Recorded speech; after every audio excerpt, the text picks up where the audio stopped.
Michael. Thank you, everyone, for joining us. Good morning, good evening, good afternoon, from wherever you may be coming from.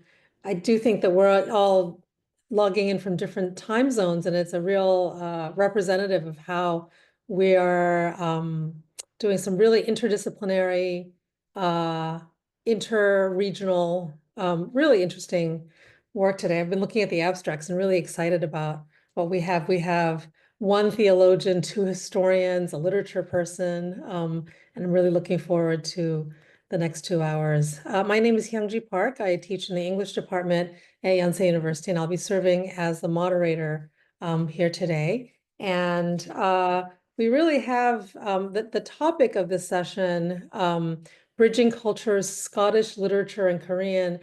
I really feel like this must be one of the first time such a topic is being done for IASSL or just anywhere at all. It's such an interesting topic.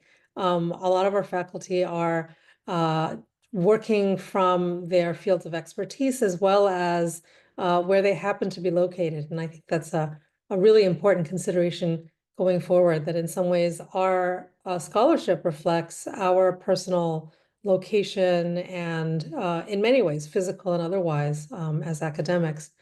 The first, we will start with the first paper on Lilias, Horton, Underwood's Korean translations of Robert Louis Stevenson.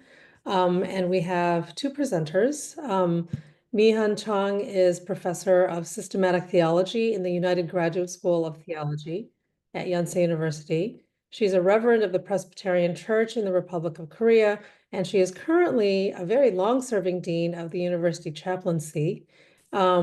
She has published numerous books and articles on Reformed theology with an emphasis on gender awareness and eco-theology. And she was awarded the Karl Barth Prize for her doctoral thesis and received several other awards for her research as well. The second joint presenter for the same paper is Professor L. Michael Ratnapalan, who's professor of history at Underwood International College at Yonsei. And he focuses on modern British history, especially in the history of empire, religion, and missions. He is author of Robert Louis Stevenson and the Pacific, The Transformation of Global Christianity from Edinburgh University Press. And he is currently working on a biography of Robert Louis Stevenson under contract with Oxford UP, as well as numerous articles in historical and literary journals. I guess without further ado, I'll turn the mic over to Professors Chung and Ratnapalan. Thank you. Okay, thank you very much, Professor Park. It's very nice to meet you all. So good evening, good morning, wherever you are. So can I show my PowerPoint present now? Can I control? Can you see my screen? Is it okay? Okay, so I'm very glad and thank you for these kind introductions. I'm very glad to introduce Lilias Horton Underwood and her translations for these meetings. So I just want to introduce why I am interested in Lilias Horton Underwood and who she was. And after my word, my colleague Michael Ratnapalan will take over and then explain more about other matters. Just briefly, Lilias Horton Underwood was born on June 21st, 1851 in Albany, New York, United States, to James Mandeville Horton, iron and steel merchant, and Matilda McPherson Horton, and later grew up and studied in the Chicago area. Her maiden name was Lilias Sterling Hortons. Among her ancestors were those in the Huguenot tradition of the French Reformed Church and the Calvinist tradition of the Dutch Reformed Church, both of which were characterized by a spirit of freedom and resistance. And And this is the family trees and Lilias Horton's and her husband is related to Yonsei University because Horace Grant Underwood was founder of our universities. And they have on Lilias Horton has a sister, Leonora Horton Egan, and they have only one son, Horace Horton Underwood, take the name from father and mother's, and his Korean name was Won Han-kyung, and it means in Seoul, the capital of Korea, there is a beautiful and joy, grateful joy. So that's the family background. And this is her life in the different stage. Born in Albany, New York, so as a child, and then educated mostly in Chicago area as a nurse. And because she want to serve as a single missionary, doctoral, no, a medical missionary in Asia, especially her dream was to serve as a medical missionary in India.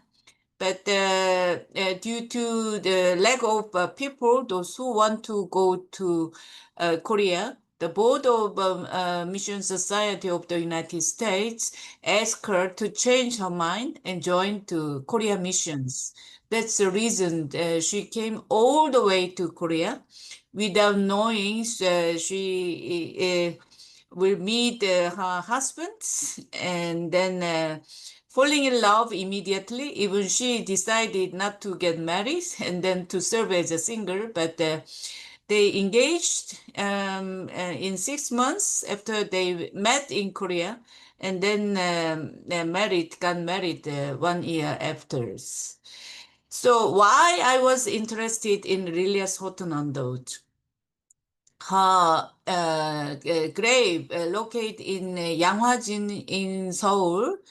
I stand one day in front of her grave in Yanghwajin Foreign Missionary Cemetery. And as I mentioned before, she died October 29th, 1921.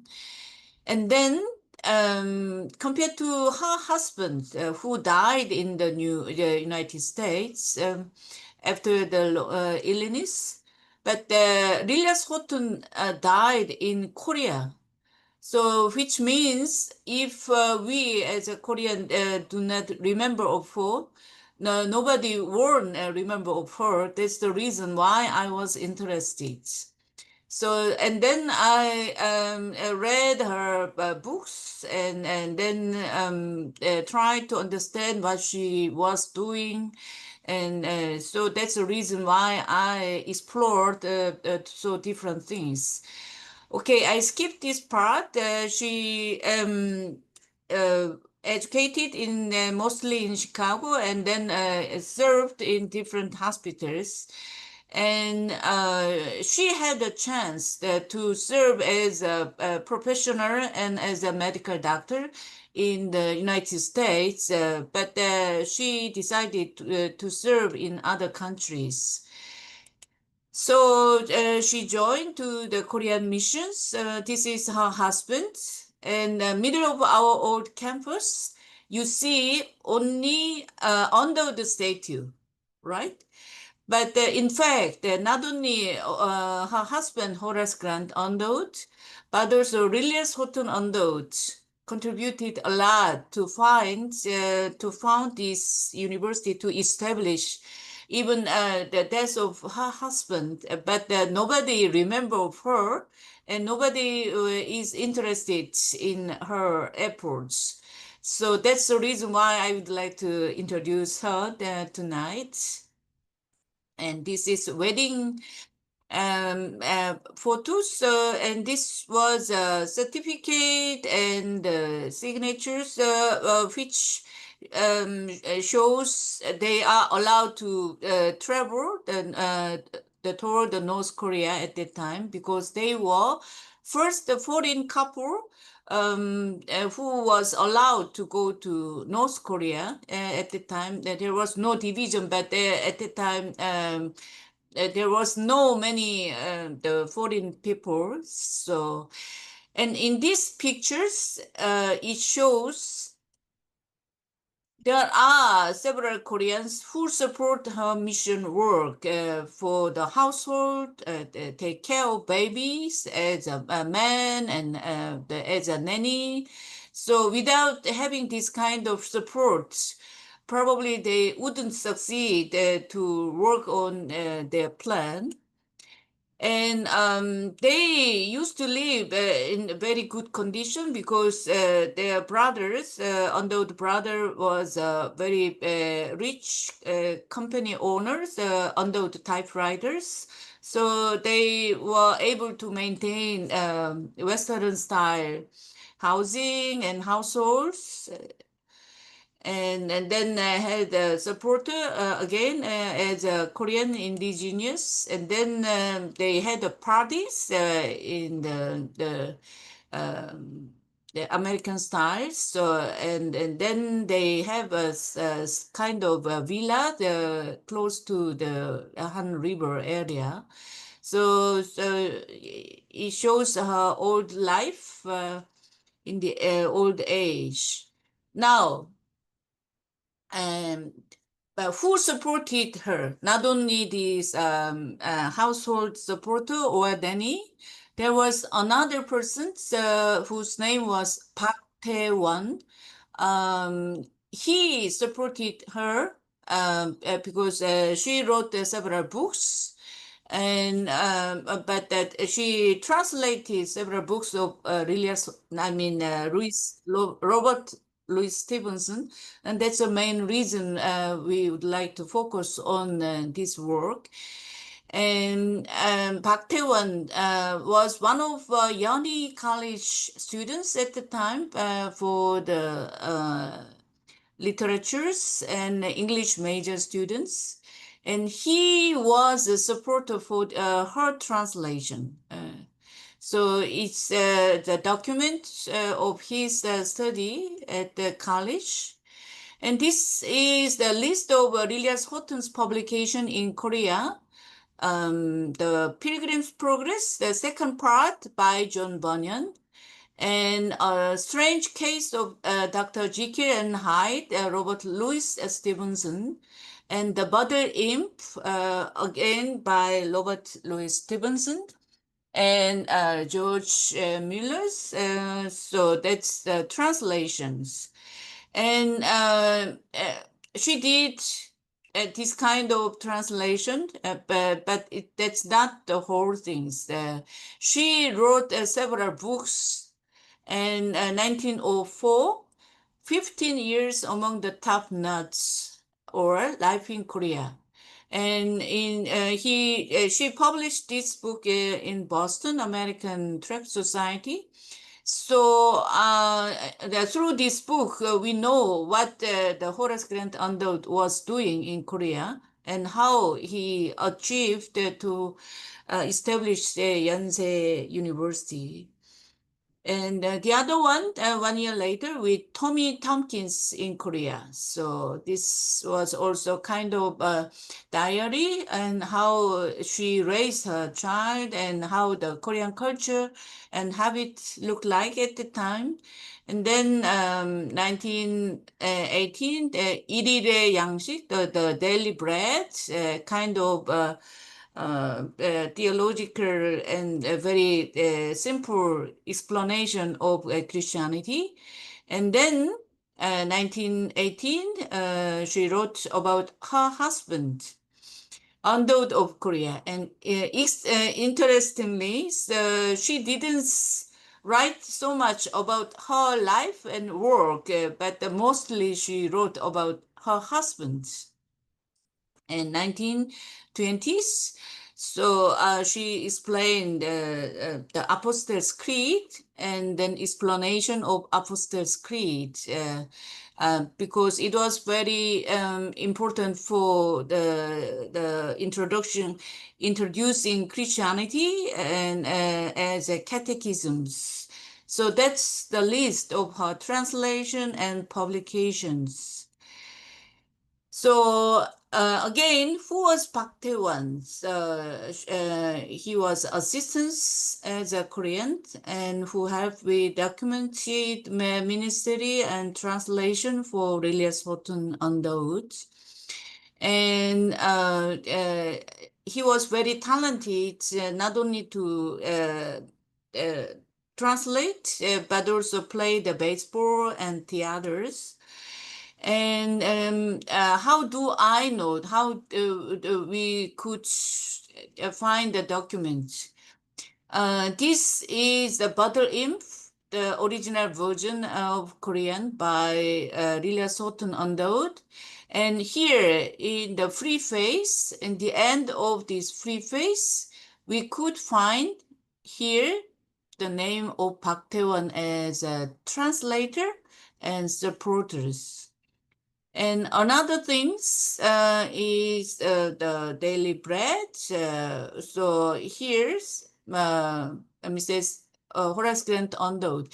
The interesting thing is people used to write not the full name of Lilias Horton Underwood, but just indicate Mrs. Underwood. And I don't know whether it was a habit at the time, but at least in Korea, so there was a methodology of introducing the wives of missionary in this way, Mrs. Underwood, but not the full name. And again, this is a catechism for preparatory communicants and based on the Apostles' Creed. And this is also simple translation and simple explanations, 1920. And this was another collection of sermons by Horace Grant Underwood, and Lilias edited all those sermons of her husband's.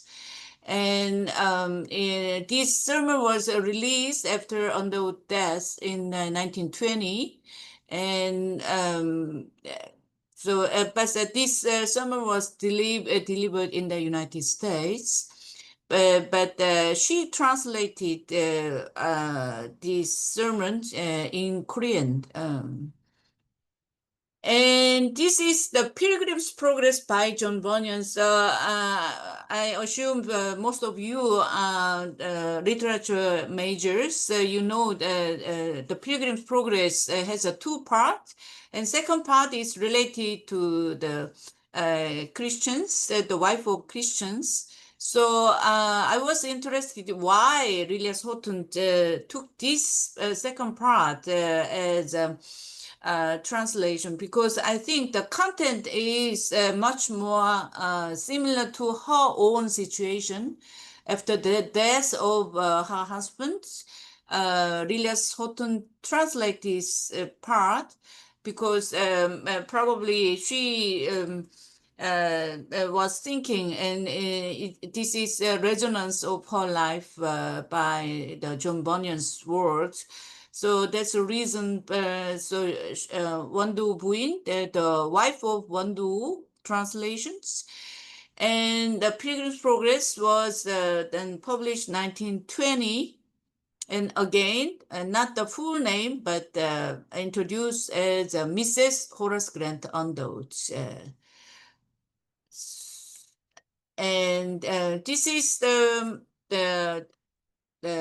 Pilgrim's Progress, and there are several paintings, and to illustrate the content as a drawing to make it easy to understand the content. So that was a very popular methodology at the time.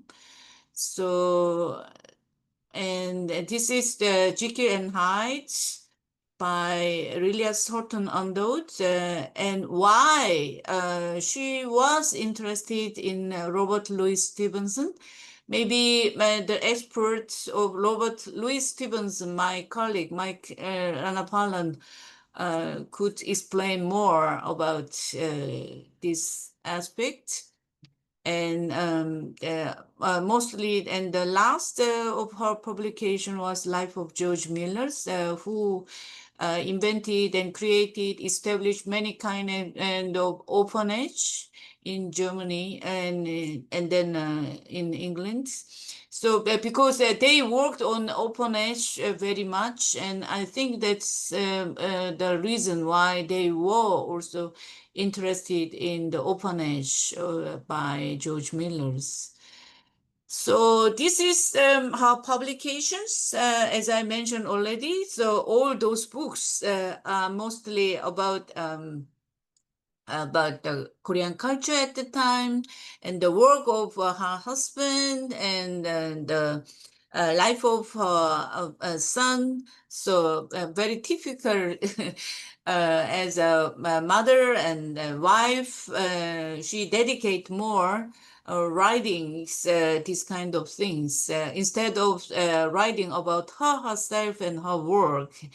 But anyhow, thanks to those books, now we understand the life of Horace Grant Underwood and his legacies. Otherwise, we wouldn't have any specific document about Horace Grant Underwood, because Horace himself didn't write so much except some report or letters to the board of the Missionary Society.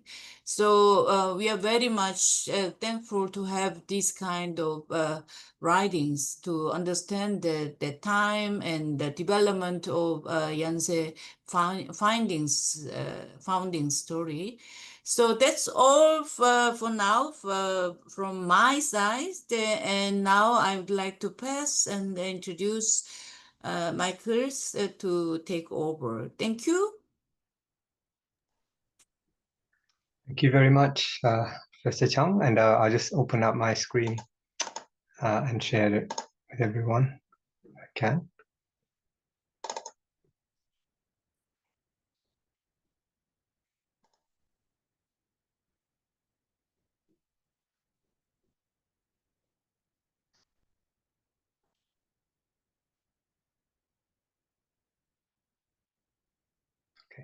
Okay, can everyone see that? Yeah. Okay, great. So yeah, so to continue what Professor Chung introduced, I mean, she kindly said I'm a Stevenson expert. That's also another way of saying I'm not a Koreanist. I don't work in Korean studies. So I'm just grateful to acknowledge all the help I've received from others, especially, the translations of the Korean. But my focus is on Lilias Underwood's Korean translations of Stevenson. So it's to put the translations in some kind of context, or attempt to do that. So in her preface to the translation of Jekyll and Hyde, Lilias Horton Underwood, she introduces a novel to her Korean audience. She says the book is a translation of a novel by Stevenson. She describes it as a strange of Dr. Jekyll and Mr. Hyde, originally in the English. It's of course a strange case of Dr. Jekyll and Mr. Hyde. And she says the book has been translated in several languages and it's gained thousands of devoted readers. After describing its popularity, she then proceeds to explain its core message, which is that the book shows how powerfully evil rules over our spirit and body, so that by the time you reach the end of the novel, you may find not a few difficult passages, but despite such difficulties, the reader should be mindful of the fact that the essence of the previous chapters is collected in the last chapter. So if those of you who read Jekyll and Hyde, the last chapter is Henry Jekyll's full statement of the case. It's really a confession. It's not really a full statement of the case at all, but it's a confession of Jekyll's life, his personal life. And she adds that, moreover, there'll be great enlightenment for one who mindfully reads that last chapter, I suppose, who has committed the sin of licentiousness since youth. The focus on personal morality, and especially sexual morality, is quite strong among some of those is well represented in some of those early Christian missionary writings of the 1910s and 1920s in that particular Christian Literature Association, for which Jekyll and Hyde was also one of the entries. So anyway, so she ties her focus then on the book on the confessional final chapter, Henry Jekyll's full statement of the case, to the theme of sexual morality. Lilias Underwood's framing of that preface suggests that the novel will be about moral discernment. That's the way she understands what the novel is about. And she also, as Professor Chung mentioned, translated Stevenson's short story, The Bottle Imp. As a translator, she warned the reader to watch out for the devil through drinking and having a slumbering mind. Again, there was a lot of emphasis on temperance, as you can imagine, among the missionary literature of the time. Mrs. Underwood led biblical teaching and Christian education. Her intention was to instill discipline into her students. The missionary Oliver Avison, one of her colleagues, in a, I think it was a obituary entry, she said he observed that Lilias Underwood always encouraged Korean women to learn to read and then to study the Bible with thoroughness. And to this end, she was for many years a hard-working translator of tracts and Bible study helps, which the women could use. And Avison further noted that besides her domestic and missionary efforts, she also had a personal habit of wide reading, not only of religious books and journals, but of those dealing with political and social matters. So she was a widely read person, Lilias Underwood, and she liked to keep up with the news, as it were, as well as religious literature. So I understand that Lilias Underwood sought to raise an educated class of women who are capable of intellectual and spiritual discernment. And for this purpose, Stevenson's famous story, Dr. Jekyll and Mr. Hyde, which I'm really going to focus on in this presentation, proves a useful instrument for her.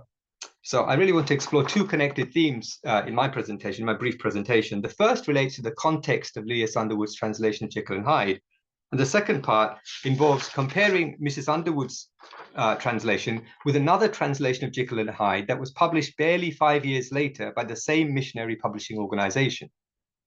And I'll get up to that in a minute. So Korean translations of Stevenson's work began to appear from the early 1920s with the May 1921 translation of Bottle Imp, and then the August 1921 publication of Jekyll and Hyde. As we shall see, another Presbyterian missionary, a man named James Garth Gale, then published his translation of Jekyll and Hyde in 1926. And finally, the Donghwa newspaper, a popular newspaper in South Korea, published a translation of Treasure Island by the Korean writer Joseph Ju, so Joseph, Christian name, Ju, in serialized form in 1927. And that's the little entry from that underneath that I've got you there, a snippet from Treasure Island when it was out in serialized form. Now, this serialization of Treasure Island came complete with Korean names for the characters. So, for example, Captain Flint becomes the fearsome pirate Park Ando in that version of Jekyll and Hyde, Treasure Island.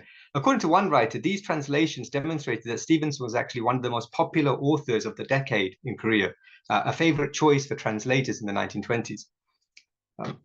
It seems that the earliest Korean translations of Stevenson's writing are closely linked to Korean missionary activity. As is well known now in the scholarly literature, a major part of Christian and especially Protestant mission work all over the world in the long 19th century, so I think I would call that into the early 20th century that we're looking at, a lot of the missionary work consisted of education in literacy. The purpose of such endeavor, I think, was twofold. Firstly, to enable the people that the missionaries encountered to read the Bible themselves, which it was hoped would spur Christian evangelization. It was generally believed that a good knowledge of Scripture held the key to Christian life. A second reason missionaries encouraged literacy was to create a more politically active and socially engaged population. By reading and writing and producing their own translations of Scripture, but also other materials such as newspapers and magazines, ordinary people would grow in civility and develop a sense of liberty in the language of the time. And it was believed that that would help to progress the nation. And this much is affirmed by the group that was the literary arm of the earliest Presbyterian missionaries in Korea. Its origins date to the residence of Horace Grant Underwood, where they met, first of all, in October of 1889, so a good 30 years earlier than what we're talking about here. It was agreed there by a group of Western missionaries that an association should be founded by the name of the Korean Religious Tract Society to publish and distribute works promoting the salient doctrine of Christianity. The early work of this society also included literary evangelism, as many reformist politicians were visited in prison, where sermons were said and tracts were read and discussed, and so that they could finally understand the mysterious doctrine and made up their mind to be Christian. So under their co-leadership, the Protestant church actually grew and its activities flourished. And by 1903, I read somewhere that around 250,000 tracts had been published and sold in Korea. To give an idea of the scope of the Korean Tract Society's membership, in 1911, Horace Grant Underwood was its chairman, James Garth Gale, who's mentioned here, was its vice chairman, and the editorial committee of that religious tract society included the future and first South Korean president, Lee Seung-man Rhee, who had converted to Christianity some years earlier. In 1919, there was a change of name from the Religious Tract Society to the Christian Literature Society of Korea. So they changed the name, and that seemed to mark a shift in the organization's priorities. Horace Underwood had passed away 3 years earlier, of course, and perhaps he was encouraged to under the leadership of James Gale, who now becomes kind of the dominant force in the society. Among Gale's many publications included his personal and influential translations of the Bible, as well as an English-Korean dictionary. Now, if a change in the literary evangelical priorities of the Presbyterian missionaries can be offered as one context for the sudden appearance of Stevenson translations from the early 1920s, another reason I think is somewhat more personal. In 1917, when Lilias Underwood returned from America after her husband's death, because he passed away in America, she took up her work in diminishing health. As we know, Lilias Underwood had always been interested in the written word.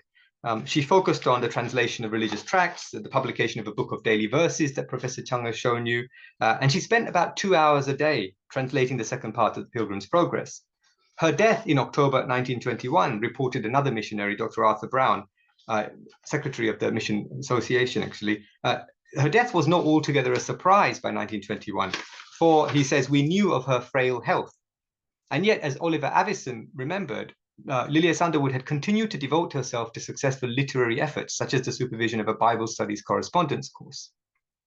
So Lilias was in very poor health, but she was focusing increasingly on literary translation as well as other books, as Professor Chung mentioned, in the final years of poor health. Now, we know that Stevenson was admired much earlier in the century by East Asians, such as the Japanese Natsume Soseki, whose shelves contain many of his works.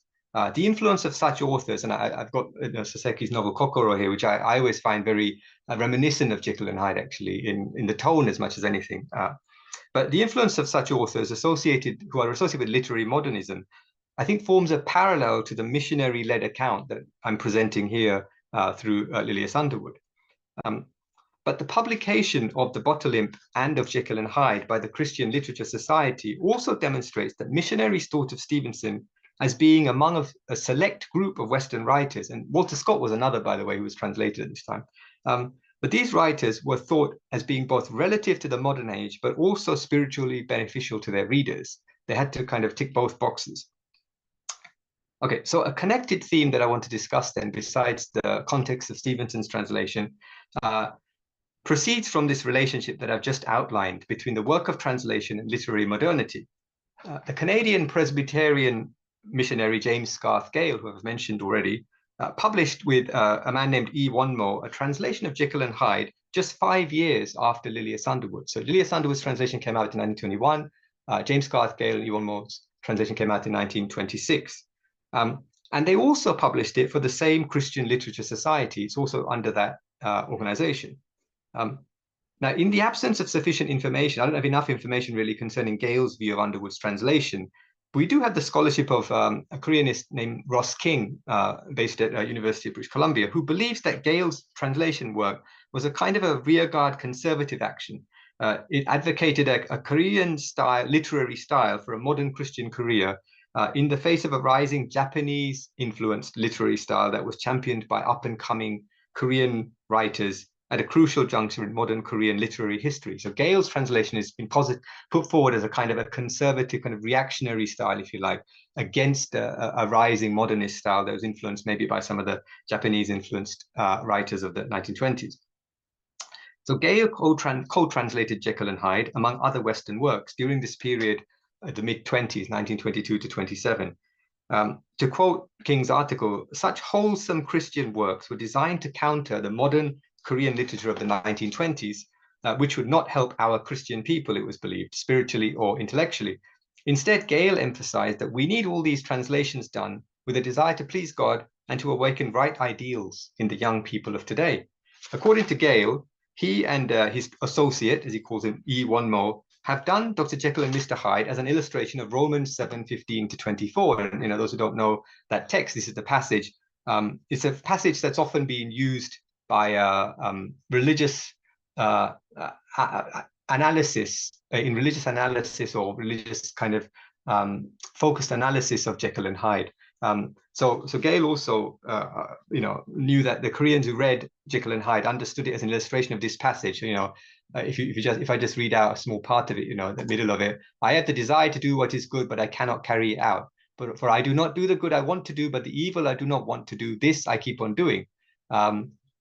So I find this law at work. Although I want to do good, evil is right there with me. For in my inner being, I delight in God's law, but I see another law at work in me, waging war against the law of my mind, making me a prisoner of the law of sin at work in me. What a wretched man I am.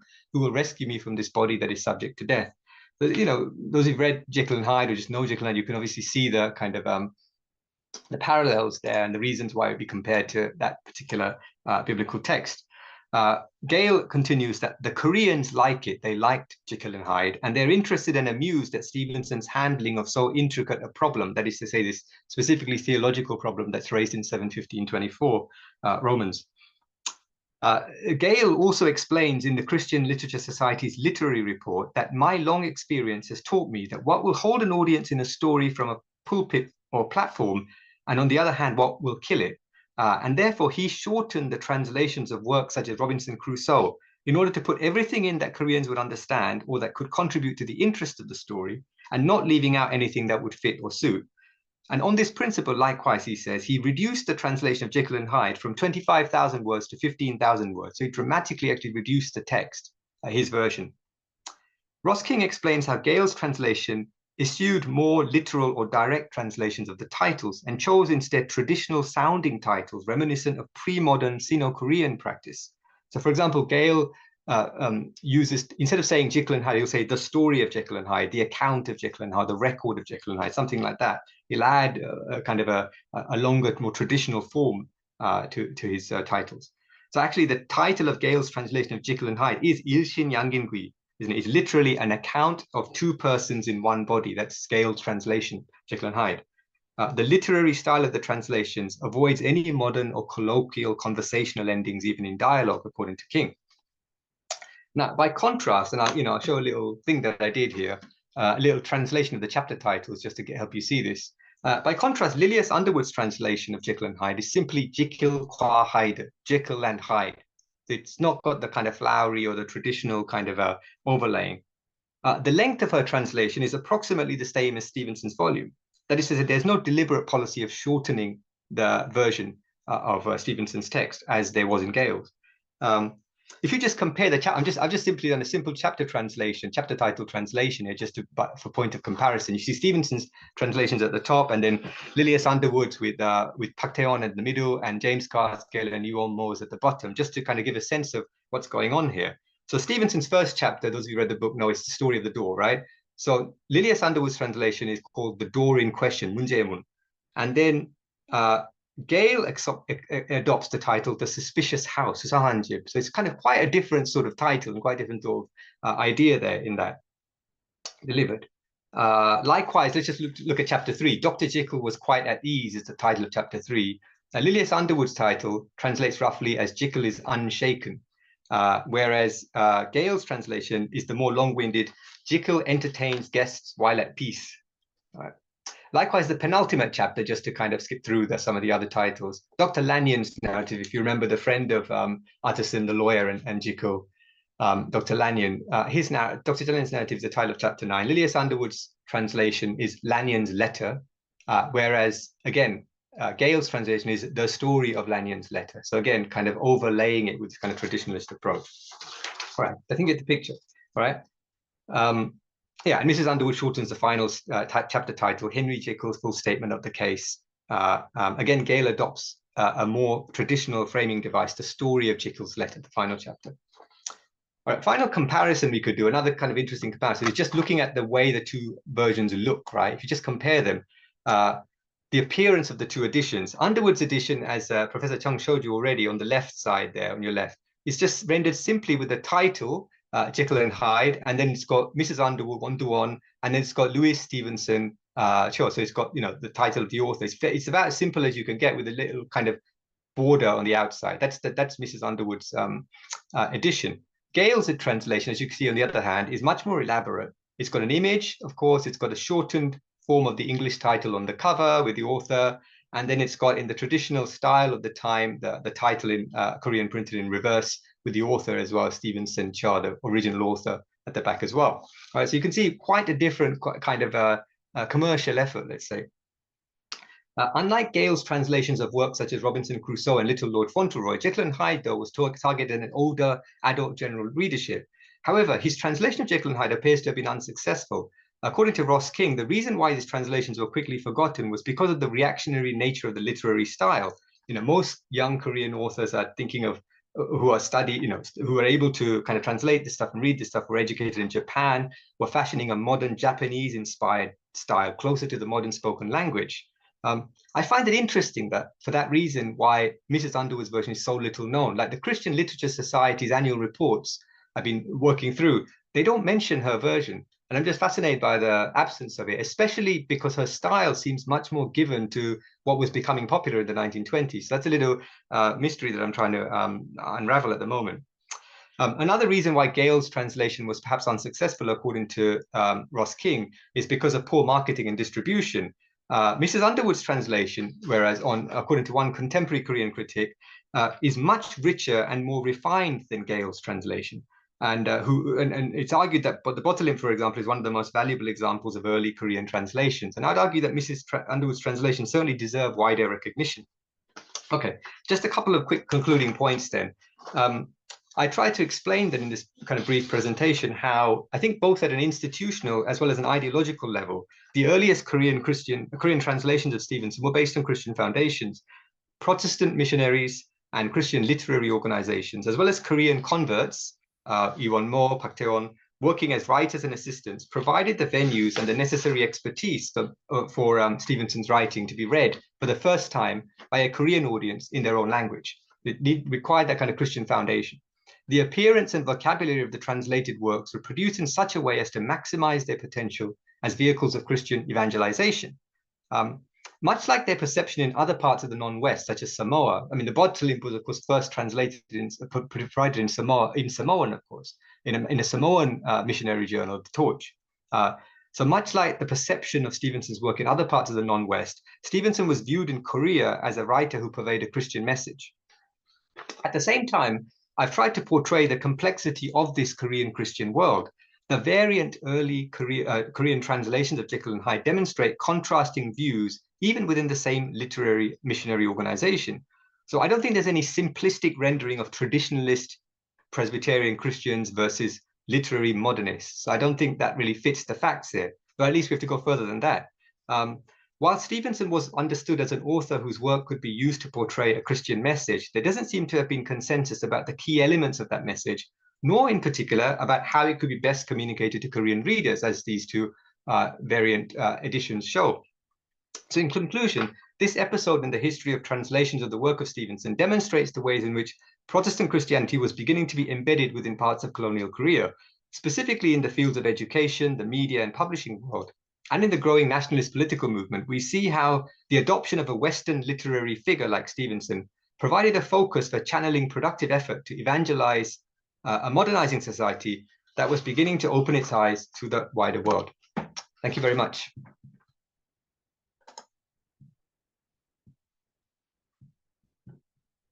Wow, thank you so much, Professors Chung and Ratnapalan. That's really, really, really fascinating and informative. I'm going to welcome questions from the audience, but I'm also going to start us off with a couple.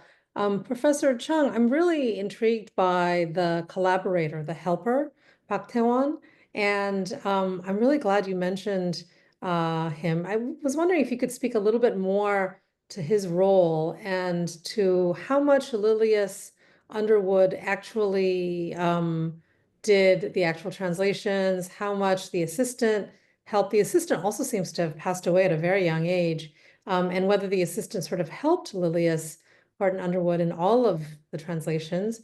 And then Professor Ratnapalan, I'm really intrigued by these competing literary translations of Jekyll and Hyde. I mean, we have to presume that Gale was dissatisfied with Underwood's translation to have started this. And I was wondering if you had any information either on Gale's understanding, why he was unhappy with Underwood's translation, and also just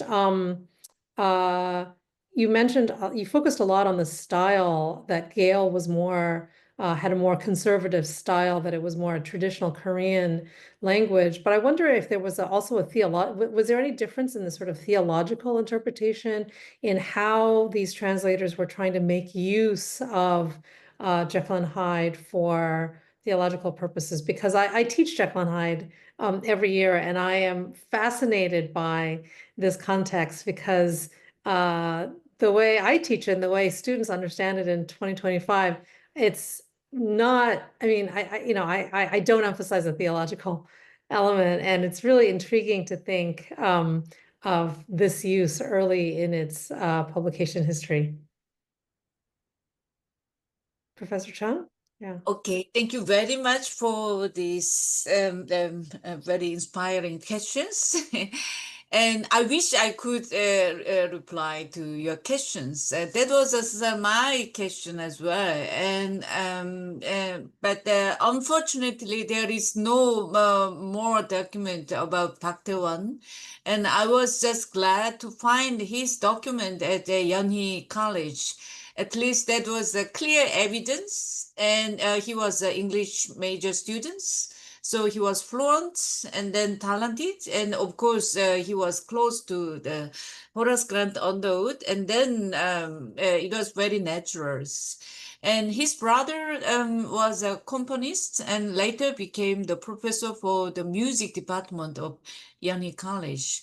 But about Park Tae-won himself, unfortunately, there is no more other document so far, and I couldn't find any more. And also, as I mentioned, Lilias didn't write so much about herself or her translation. If she wrote certain things, why she was interested in Jekyll or Robert Louis Stevenson, it might be very helpful for our research and for our contemporary research. But there is a huge lack of this kind of evidence or documents. Or probably we could find them certainly in other times, but that's still the case. And as you know, there is a threefold mission and triangle mission, and one is the healing ministries through the hospital, and second one is the church building through the evangelizations, and third one is education. But I think that they were engaged with all these three aspects. But for them, education was very important, higher education with Christian spirits. So, and then they just find out these kind of materials or novels to approach and to attract people, and not just merely to teach catechism, but also to let the young people think about this kind of subject. Especially what I want to highlight, at that time, the prison ministry take caring of prisoners in prison through document was very important, because it was under Japanese colonial period, and many young Koreans who was involved with independent movement imprisoned him. And these Western missionary visited them and comforted them, and then gave this kind of reading materials and for their self-studies, and many joined later to Christianity. So many of Westerners has a kind of a hesitance or a negative connotation of mission, but the Korean case is different. So it is related for the higher education, and we approach very differently. I just leave it now. Thank you.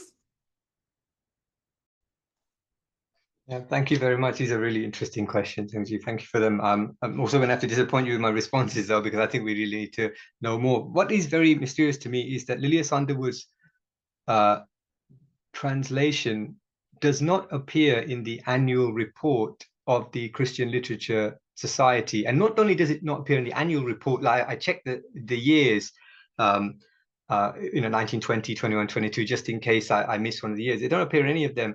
But also the catalogue that was produced in the early 1930s of the extant kind of translation society, it contains a translation of Jekyll and Hyde, but it's Gale's translation.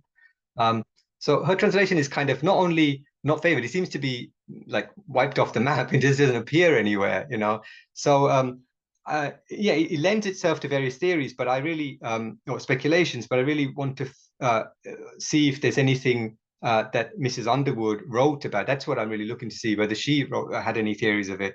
As for Gale, I mean, the other question you asked about the difference in theological interpretation, that's something I hadn't thought about yet, because Gale himself was well known as a translator of the Bible, of various books of the Bible. But again, it is mysterious because, of course, they belong to the same association. Maybe Pastor Chung will know better than me about the differences between them. But and they worked. I mean, Horace Underwood and Gale must have worked extremely close together with the Religious Tract Society for decades, actually, because Gale was there from very early on as well. So for Gale to not be satisfied with Lilias Underwood's translation, that's a strange one if it's a case. But we have to assume at the moment, in the absence of other information, that's what it is. But yeah, I do need to look into that more to see what what their kind of private correspondence may reveal.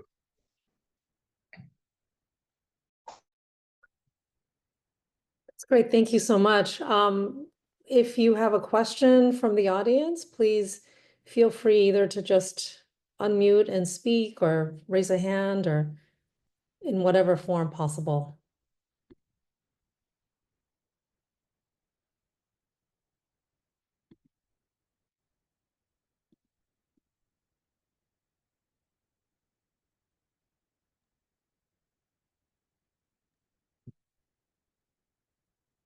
I was wondering about the kind of like, of course, the form of the story of Jekyll and Hyde, I think, is I guess you could say it's kind of archetypal, right? I mean, it depicts a kind of a fundamental conflict, within the self.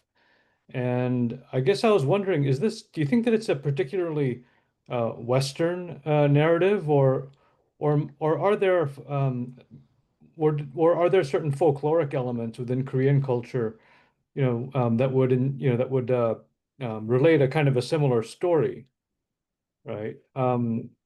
It's okay. So I think the one folktale that comes to mind is the one about the man who cuts his nails and leaves them in a certain place so that a rat eats them, right? And so when the rat eats the nail clippings, he actually assumes the physical form of the man.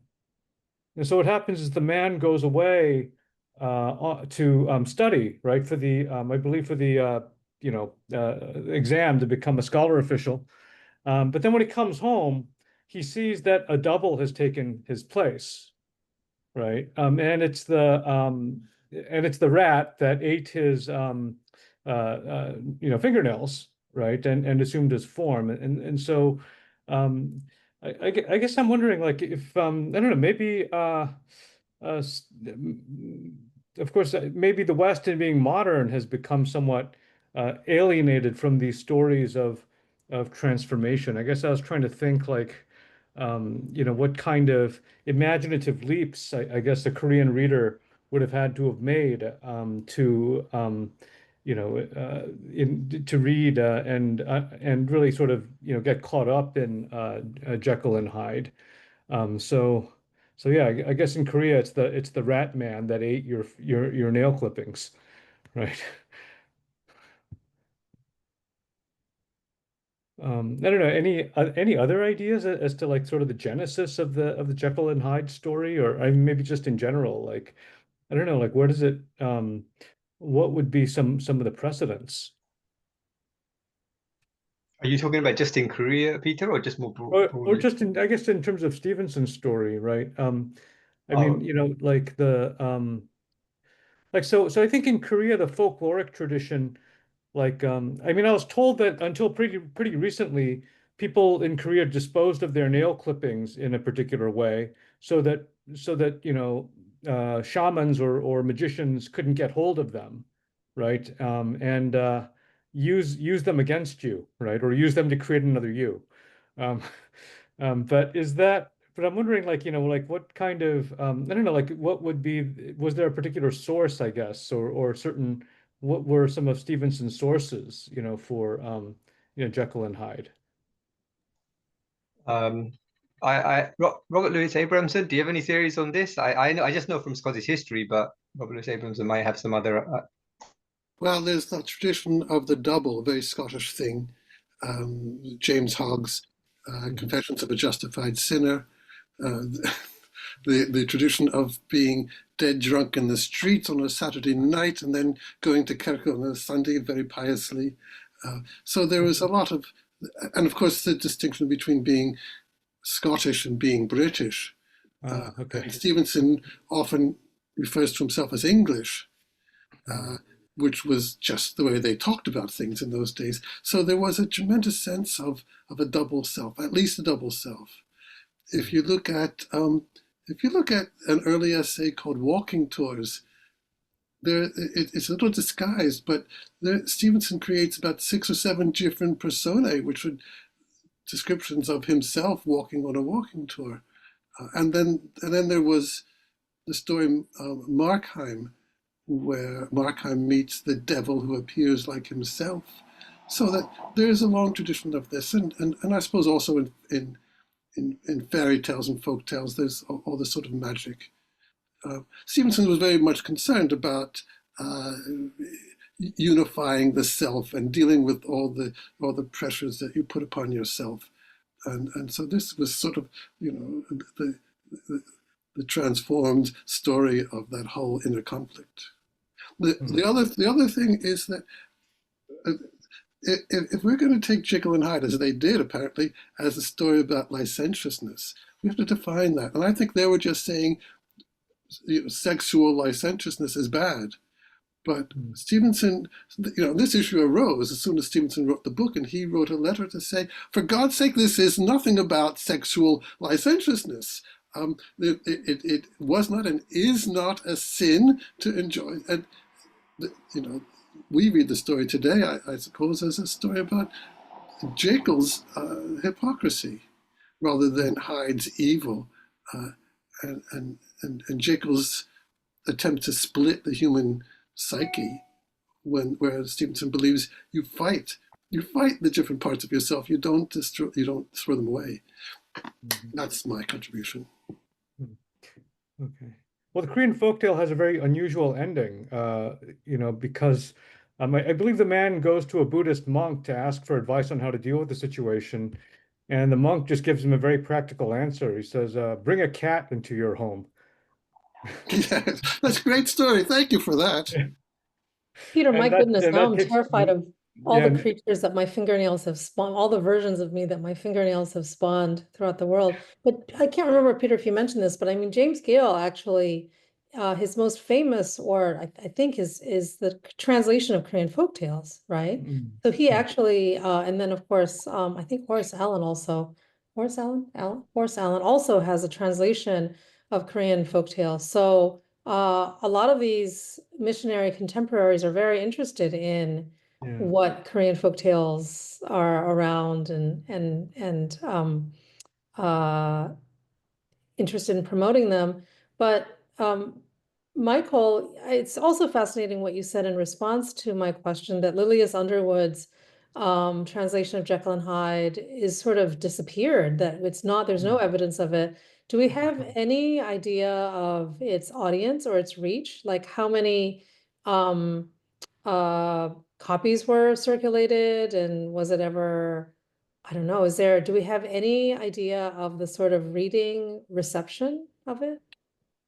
No, that's why I say it's very mysterious, because there's very careful records of all the other, as far as I can see, of the other translations for the Christian Literature Society, and this hasn't emerged.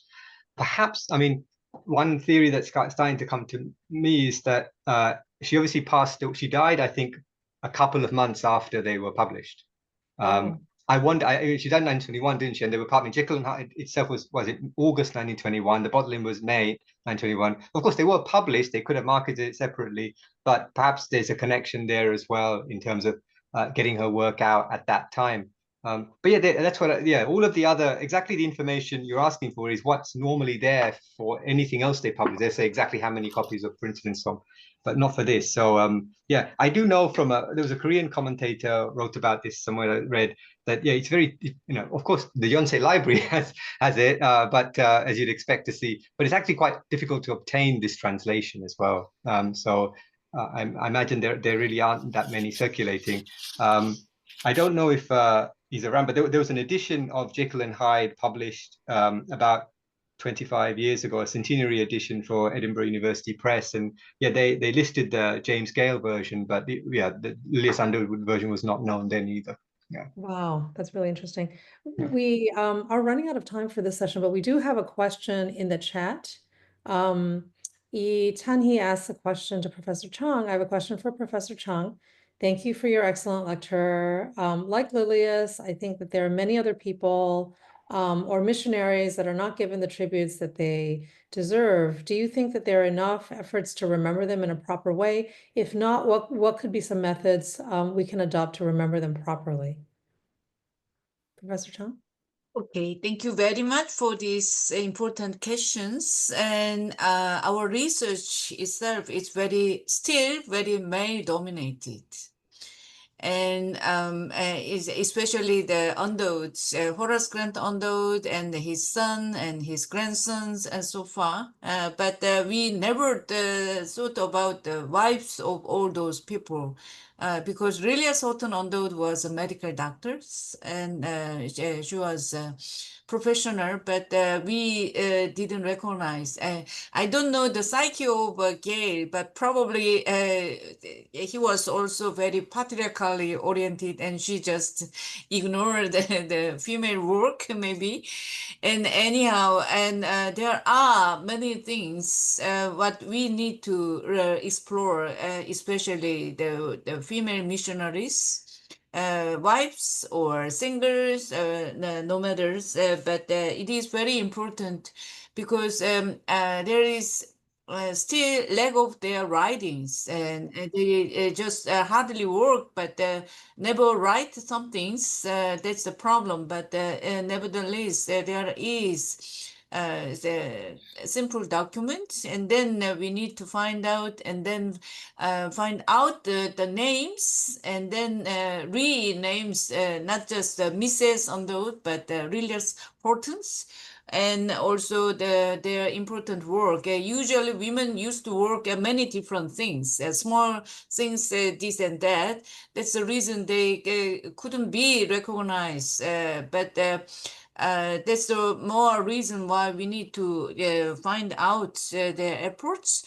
And so I don't know, is one of your students, Lee Chan-hee? I don't know who Yes, he's one of my students. Yeah. Okay, so I think and that's your generations to find more, because so far there are still many things to explore. So you have many occasions to work on it. Thank you for your questions. Thank you for that. Yes, we do need to work further on including Lilias Horton, Underwood, and other of these figures into our literary history. And Michael, I'm really I don't know, this is going to bother me for a while that her translation has just been erased from the record. So thank you for this valuable work in bringing her to the front. And a round of applause for Professor Chung and Professor Ratnapalan's fascinating talk this morning. Thank you so much. We will move on to the next paper today.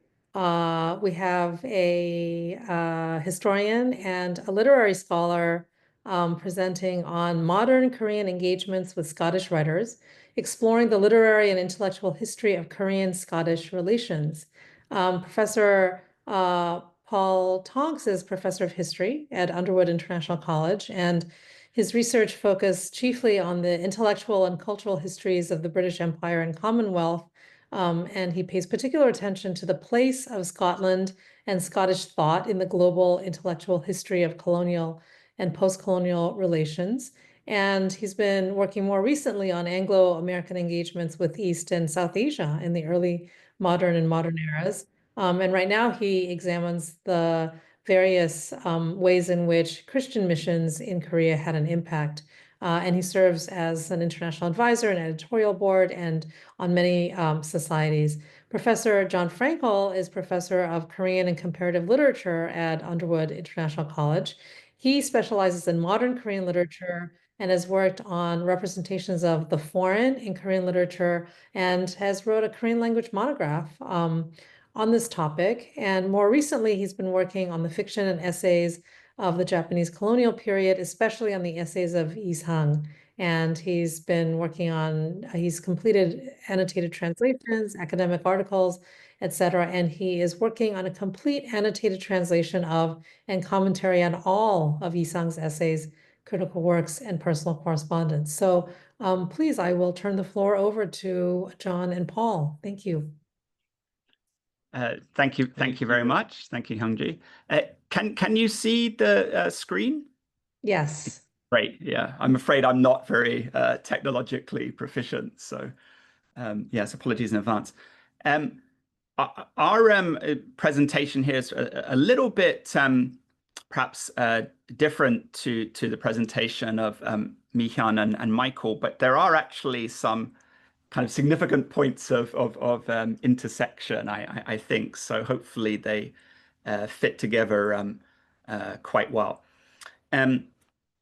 So as you can see, we're going to talk sort of quite broadly about the relations between Scotland and Korea, Scottish authors and Korea, and look at some of the translation and reception of key Scottish authors.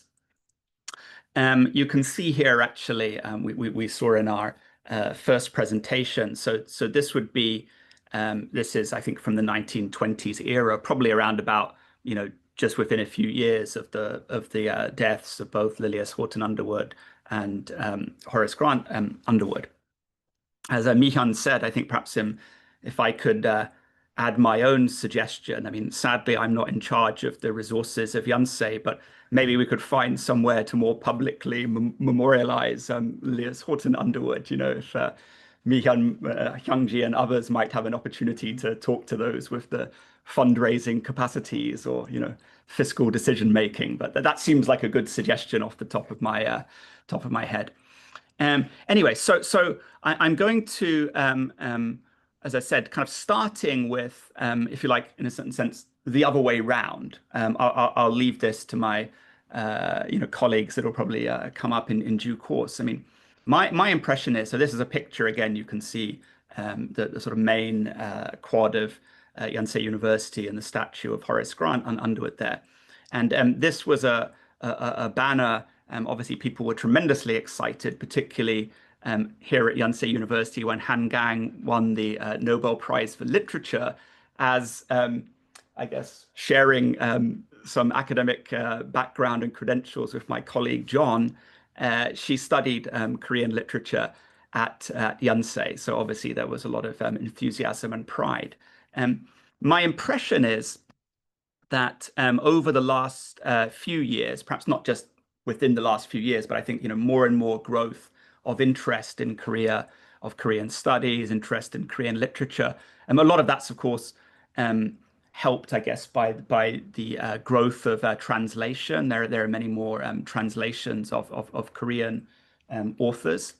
I was actually just in the library earlier today with John, and we were looking around. We were looking for some books basically by Scottish writers in the Yonsei library, both some of the original texts, that had been written in English predominantly, and then also looking at sort of when there were early Korean translations and so forth. And it kind of, there was a bit of a personal connection there for me. I wasn't really thinking along this topic or along these lines at the time, but I noticed a poster advertising an upcoming talk, I think next week, by the author Kim A. Ran. And actually, she had a fellowship at the Institute of Advanced Studies in Humanities at Edinburgh at the same time as I did back in 2014. So there was already quite a lot of interest and support, I think, in Scotland for those kind of literary connections. So that was kind of interesting to see. And then I looked up a translation of one of her best known short stories. And it was translated by the late Kevin O'Rourke, who was actually, I believe, a Columban missionary priest and one of the first Western scholars to get a doctorate in Korean literature. And he became a professor of literature and did a lot of translation of modern Korean writers. So I just wanted to sort of start off, if you like, with that, a wee bit of background in the sense of, there are flows, in both directions. And it's very interesting and encouraging to see that in Scotland, there's so much interest in Korean literature, culture, film, drama, etc. There'd really be two kind of strands to our presentation today, one of which would nicely dovetail with and fit Meehyun and Michael's very sort of cogent, coherent, focused explanation of the missionary impact in terms of, in this particular case, obviously translation of, or translations plural, of Stevenson. One of the most important figures really in the development of Christianity in Korea would be John Ross. And John Ross was a Scottish missionary. Interestingly, he spent a great deal of time in East Asia, but not in Korea. He was based for many decades, I think the best part of half a century, in Manchuria, in northern China, in the area that would be very close to Korea, and particularly starting in the 19th century, but especially in the 20th century, the colonial period.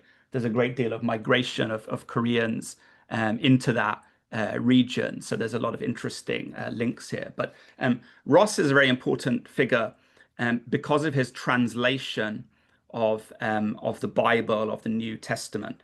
He does a lot to promote Korean vernacular. Obviously, for centuries previously, there are Christian texts, scriptures, and so on that would be available to the elite educated Koreans who could read classical Chinese, but not vernacular Korean language writings. And that's one of the interesting things, I think, that Meehyun and Michael talked about, the way in which Lilias, Horton, Underwood is so focused and so active and dedicated in translation work and in communicating and educating through the Korean language. Anyway, so there's a huge Scottish participation in what eventually, as you know, I don't have the exact data to hand, perhaps Meehyun might know. There are many denominations, obviously many branches of Presbyterianism in Korea, but I'm pretty confident to say that there are many more Presbyterians now in Korea than there are in Scotland itself. But I think a lot of that has to do with the early efforts of people like John Ross. And actually much of the language, the Korean translation of God and his understanding of theology still leaves a lot of legacy and resonance in Korea today. The other one, so we have, if you like, this strand of Christianity and a lot of the importance, and I'll come on to that with John in a second. The other quite fascinating area, I think, and it's not that they're completely separate. There are obviously some links between the two. But I guess if you think about kind of Scotland's contribution to the world, Scottish authors, great Scottish thinkers and writers, one would immediately think of the Scottish Enlightenment.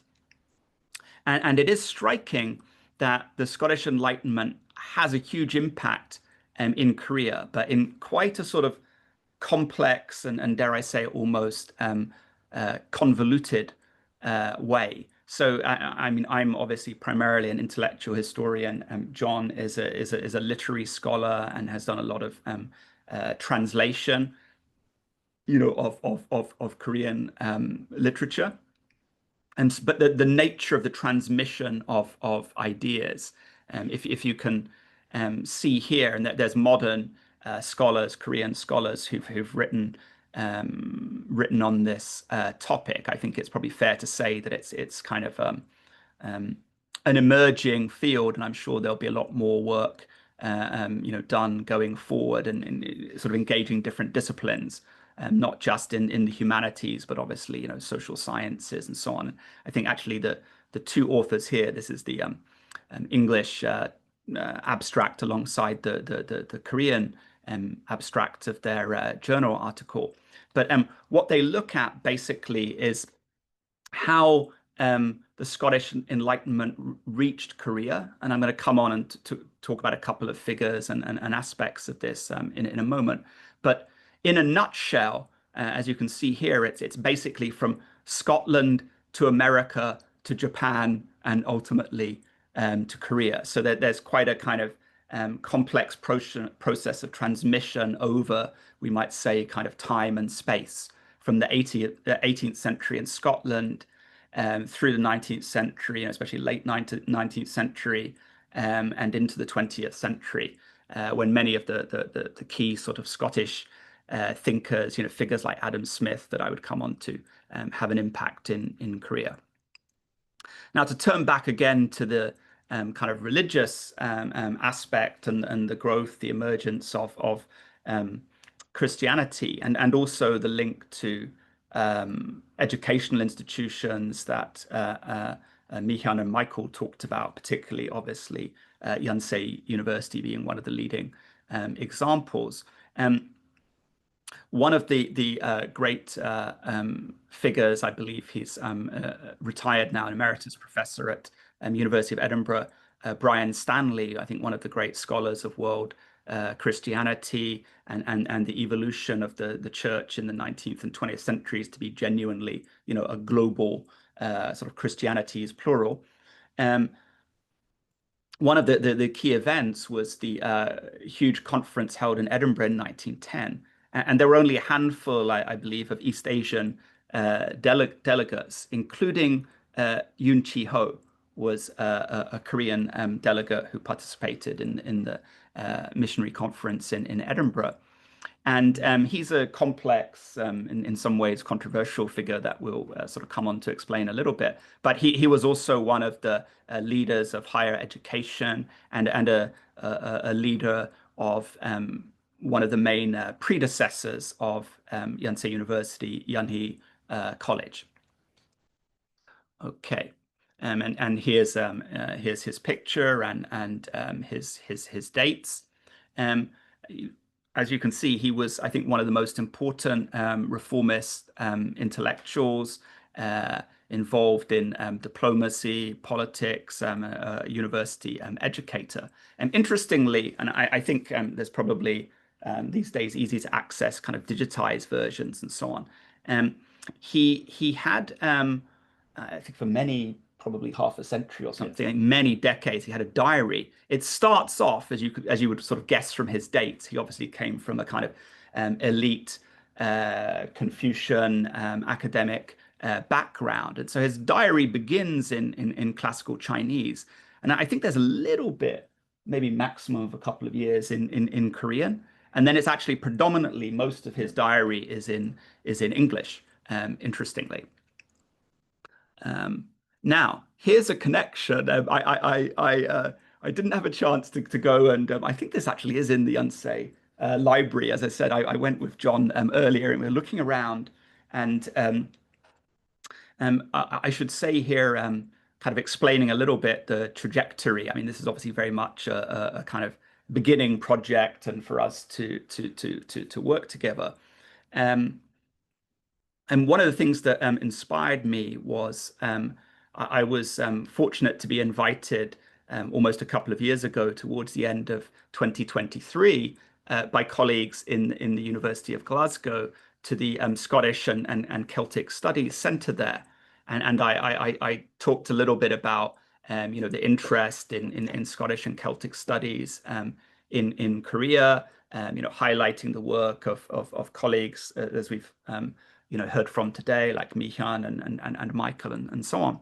But I did notice, I'd have to go and find this the text. I've just got the kind of illustration here. But the good news, I can assure everybody, is that Lilias Horton Underwood hasn't completely fallen off the radar, because her translation of the strange case of Dr. Jekyll and Mr. Hyde, in fact, is still in print.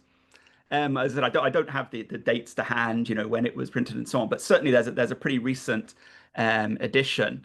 And the link I was showing a second ago, Yonsei Ho, this is actually a quote from Yonsei Ho's diary, and when he was, this is, I believe, when he was in the United States.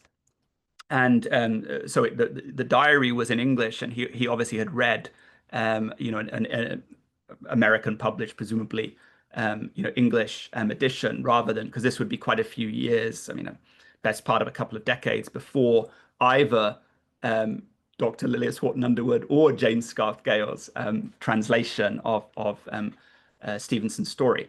Anyway, you can see the themes that were explained by Michael and Meehyun so eloquently. So what Yonsei Ho says is, read Dr. Jekyll and Mr. Hyde with great interest. The dual nature of man, the predominance of his wicked half, the inability of his better self to assert its mastery as soon as the other has grown to maturity. This double existence of man is capitally brought out in the story. God knows I have my own Hyde, not so wicked and murderous and base as the one in the novel, but bad enough to make me ashamed of him. Yet how unequal often the fight between him and my better self. So interesting quote there. I'm going to pause here. Yeah.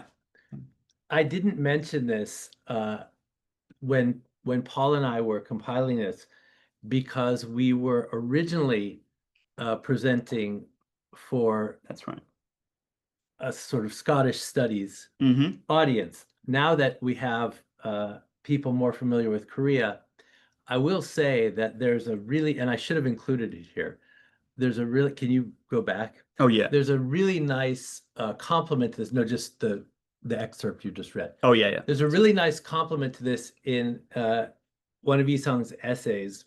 It's called Three Writings in Blood. And he goes through these three instances of letters,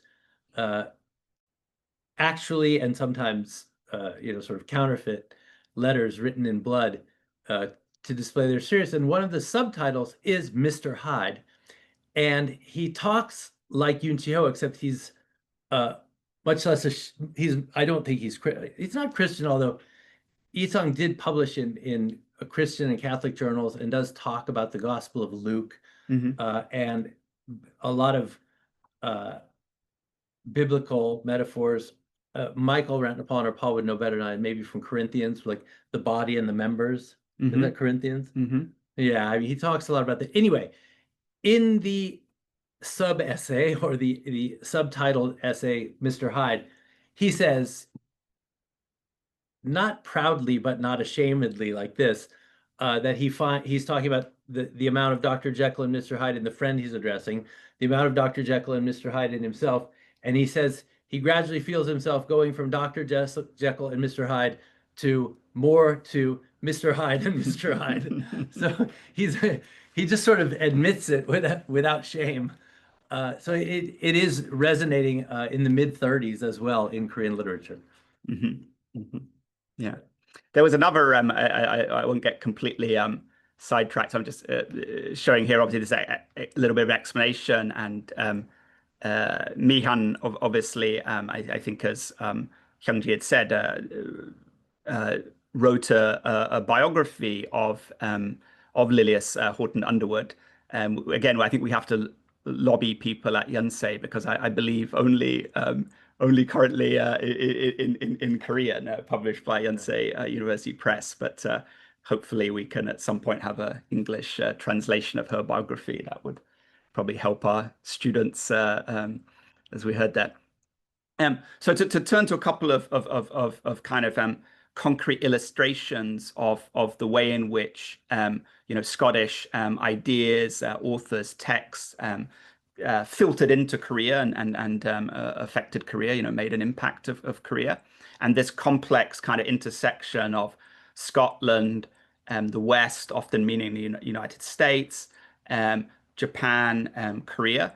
Because obviously the background here is a very sort of complicated time period at the end of the 19th century and into the 20th century, when Korea is first establishing relations with other countries, including UK, US, etc., but being very much pressured by Japan and kind of caught between some of the rivalries and so on, the sort of geopolitical, strategic. This all sounds kind of plus ça change, just sort of Korea caught in all these pressures, and then obviously eventually formal kind of annexation, colonization, and so on. One of the interesting early figures is Yu Kil-jun, and this would be right around the time of basically those formal treaties and relations. I think this actually is the year. 1882. Yeah, 1882 in the United States. I think the UK is 1883, like France and some other European countries are also in the 1880s. Anyway, you studied in the US after being involved in this diplomatic mission. So again, he'd be one of the sort of early scholars with this strong sort of academic, intellectual Confucian, sort of classical Chinese education background. And then having a deep understanding and personal familiarity with Western countries. And this text, perhaps John can explain a little bit about this one. Well, I mean, I think it'll come out later in the slides. Yeah. I mean, it's, Fukuzawa Yukichi, who founded Keio University, did something a generation earlier. And Fukuzawa, in his own diary, and that's available in English translation, in his own diary, talked about Yu Kil-jun and several other young Korean Enlightenment thinkers, saying that he really wanted to help them. I mean, things turned very bad in 1910, but leading up to 1910, there were obviously different factions in Japan, and some of them were less warlike and less imperialistic. And Fukuzawa said that looking at Yu Kil-jun and his contemporaries absolutely reminded him of himself just a generation earlier, and what he and his friends actually did successfully achieve in Japan, and how much he wanted to help them. And so the book that Fukuzawa wrote will come up in later slides, and Yu Kil-jun basically created a Korean version of that to introduce Koreans to, I mean, it is literally like things seen and heard on a journey to the West. And so basically this was the first attempt by a Korean intellectual to introduce the West to generically. And although he had been in Massachusetts at a boarding school, this was basically, I mean, it was largely based on Scottish Enlightenment thinking.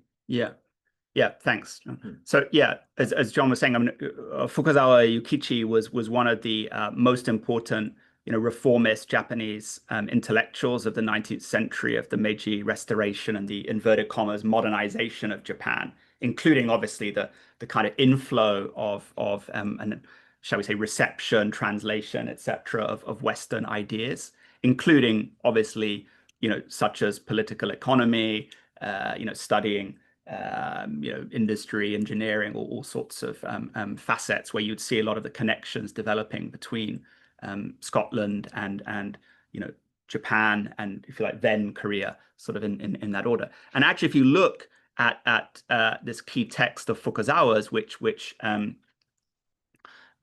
Yu is basically kind of adapting and kind of expanding, however you want to phrase it.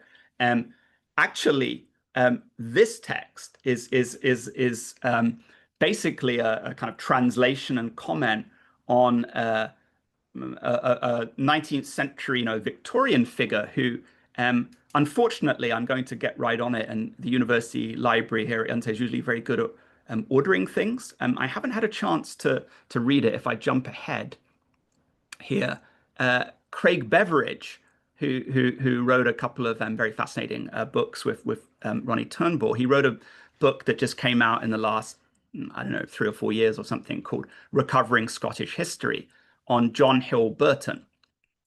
I haven't read this. I haven't had a chance to read Beveridge's monograph yet. I've just read a couple of reviews, including a review by one of my former colleagues who taught here at Yonsei and then went back to Scotland to University of Aberdeen, in fact.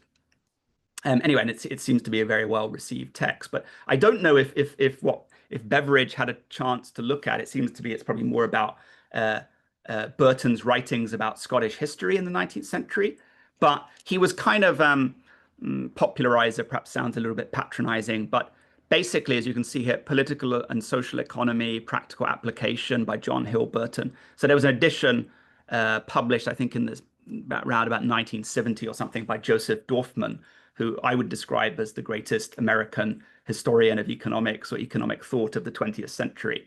Very interesting figure. Anyway, so Burton is basically kind of popularizing, shall we say, classical Scottish political economy in the sort of era of the Mills and John Stuart Mill, and sort of he's basically a sort of utilitarian thinker. But it's quite interesting that Fukuzawa basically translates and adapts him, and then this in turn enters Korea by a Korean who had studied in the West, in America, and at the very beginning, I think I forgot to mention this. The interesting link, I think, sort of with Scotland and the United States. Many of you will know there was a lot of great work on this a few decades ago. Much of the American curriculum in sort of advanced high school and even college was basically adapted from 18th century and early 19th century Scottish texts, things like geographies and encyclopedias and so forth.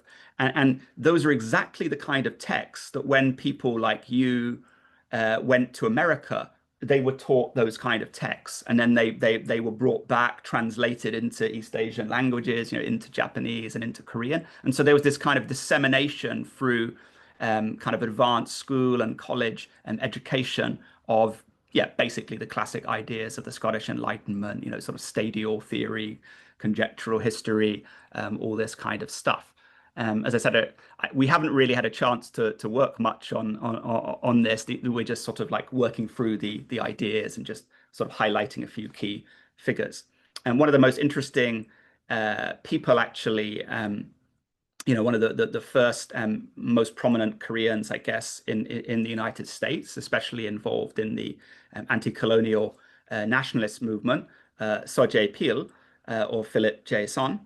And as you can see here, he was one of that sort of early generation, became fluent in English, lived in the West, became an American citizen, very, very prominent. And as far back as, I believe this is like the mid 1890s, 1895 or something, this would be one of the first texts of kind of, inverted commas, modern journalism, modern newspapers. And interestingly, it's side by side in Korean and English. So as you can see, like the English title, The Independent. So it's kind of this period when initially when Korea is under great pressure of sort of great power politics and so on, and obviously, as John alluded to, eventually, of course, formally colonized, annexed into the Japanese Empire. But there's a period of decades in which many key figures, a lot of whom, probably a very significant proportion, disproportionately, are Christians and are educated first in like missionary schools in Korea, and then many of them go and study in the West. And as I said, ironically, even when they're studying, let's say somewhere like New England in the United States. And much of the curriculum is heavily influenced, and still basically that they're using texts that were first published, geographies and stuff, in 18th century Scotland.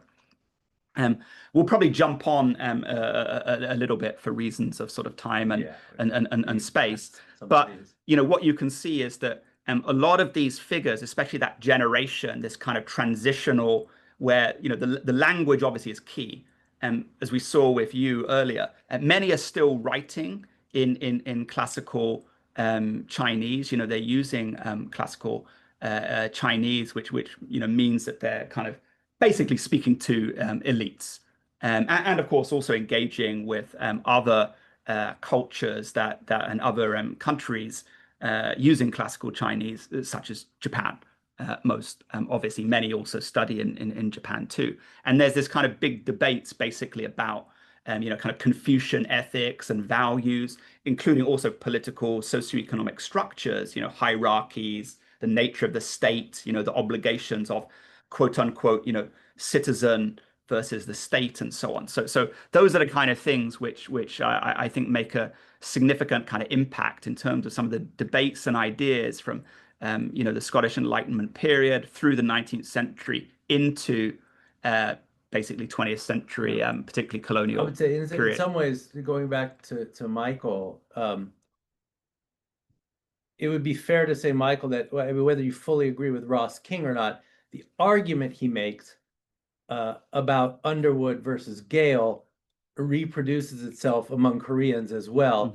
A certain generation wanting to stick to literary Chinese, or even when they move to what they think of as Korean, it is unreadable unless you know literary Chinese, and then it's just there are Korean connecting words and ending words, but essentially it's still 80% literary Chinese. And then there are younger people influenced by America and Japan who are into what was called onmunirchi, the correspondence between spoken and written Korean. They want that to be the same, rather than we write Chinese and we speak Korean. We should be reading and writing the same thing. And Underwood and Gale seem to be, or at least Ross King maybe projected that onto them. Yeah. I just asked if John could pass me the And they admitted in the preface, right? Yes.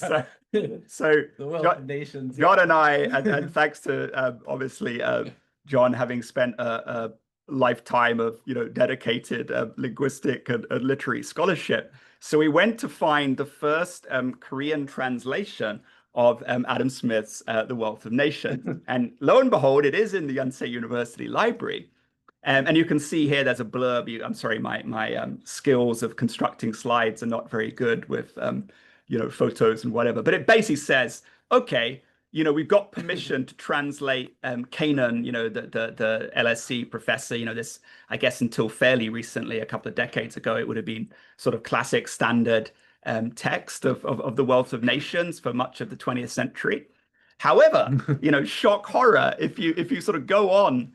It'll freeze. The title page has no Korean on it. Well, that's true as well. Yeah, exactly. So it's all Chinese. Yeah, and then this is the preface, and pretty much any part of the text. If you just open it at random, you won't be able to see this very well, I'm afraid. But I would have said the great majority of the text is in Hanja, Chinese characters, not in Hangul, Korean vernacular.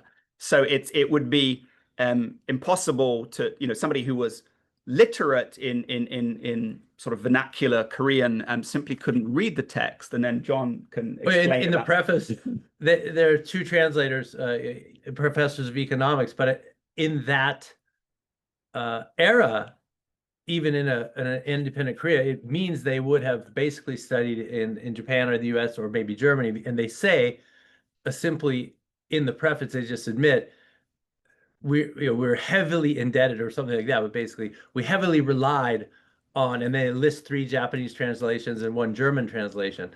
And if you look at it, and in the last 30 years, even since I've been in Korea, this has changed a lot. Yeah. But the generation by whom I was trained, and certainly the generation before that, basically would have studied either in Japan or in a Japanese occupied Korea with most of the textbooks being in Japanese, which is to say,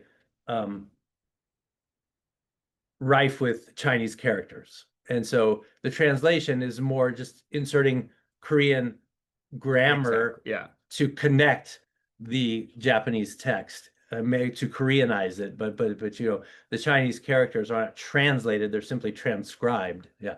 Yeah.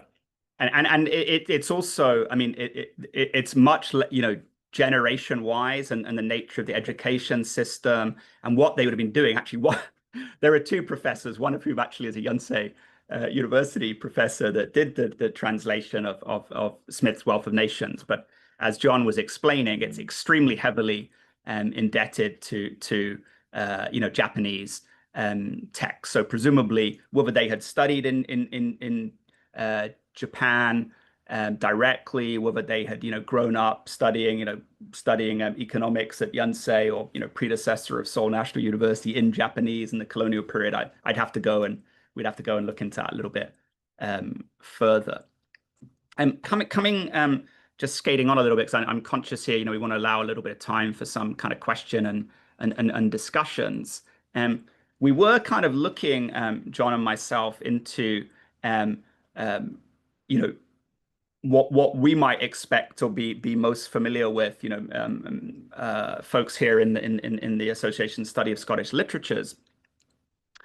People like Rabbie Burns, you know, poetry of Burns, prose such as Walter Scott. This will connect up our papers as well, actually, quite nicely, almost providentially, dare I say it. One of the challenges is actually, though, once you start to look for things like Burns, the way that he is transliterated into Hangul, there are several different spellings of his name, so it's quite hard to track down. And I think I was mentioning earlier, and I forgot to finish my sort of inspiration by being invited to Glasgow's Centre of Scottish Celtic Studies, and I had an opportunity to talk with folks at this you know, panel and a couple of days of sort of seminars and things. And I'd already become a bit aware of, and I've started to look a little bit more at, we've been looking at the Boslit, you know, the bibliography of Scottish literature and translation. And there's quite a lot of translations of you know, into Korean. Curiously, I guess just with alphabetical and so on, one of the things that struck me to begin with was that Byron appeared to be reasonably popular with our friends in North Korea, because there were a couple of editions of Byron published in Pyongyang.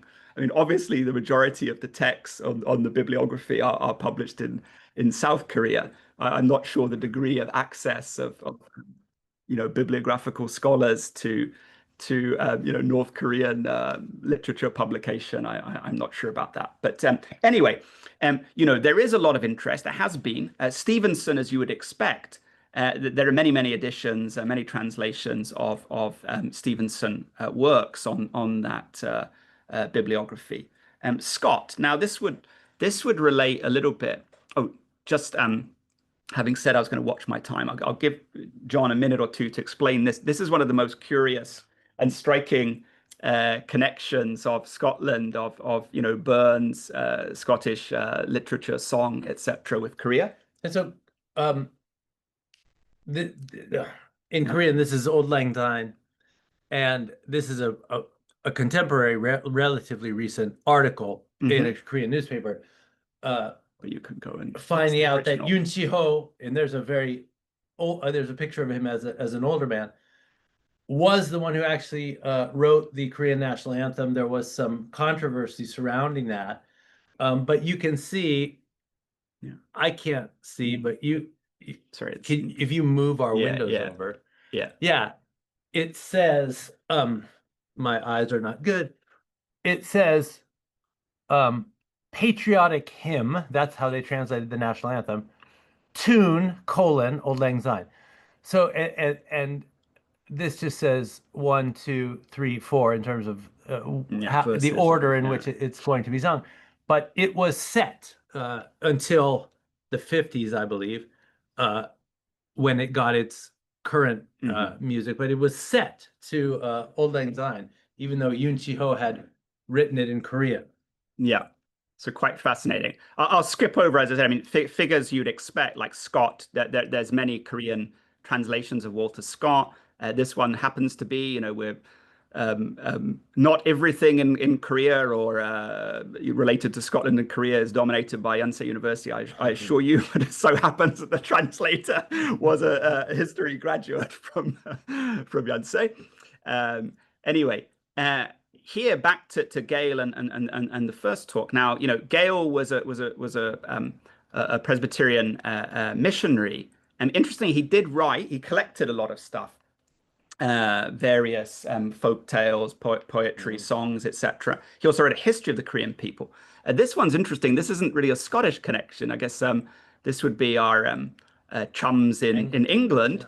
Richard Rutt well, he eventually became a bishop in the Anglican Church in Korea, but he was a very serious scholar of Korean literature and Korean studies. Like many of the early missionaries, my colleague our colleague Lachlan Sweeney actually has written about this. The interesting thing is that the Royal Asiatic Society in Korea was very heavily dominated by missionaries.